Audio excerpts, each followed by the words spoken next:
like I said, I can't show you on YouTube what I'm going to do, but I'll give you an idea of the thought process, and that is we have battery. Into battery, we can plug in our USB connection.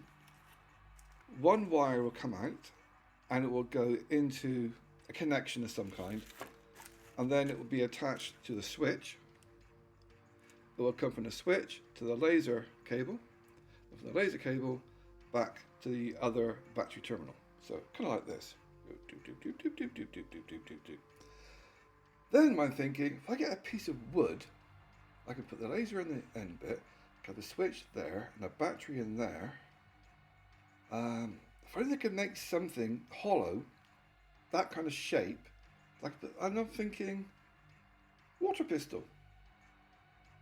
Yeah, I could use my soldering iron to melt holes into it to fit things in.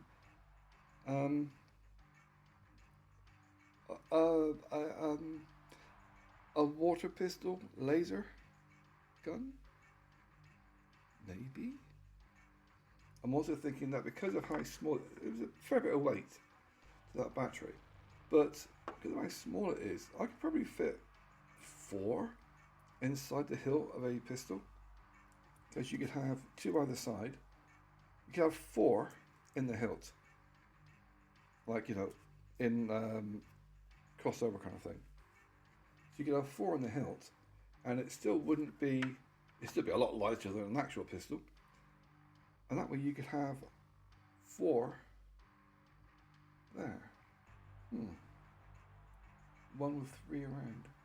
Anyway, just to give you an idea of the thought process behind my bored little brain whilst I'm waiting to be exterminated by Jews through asbestos and all the rest of it.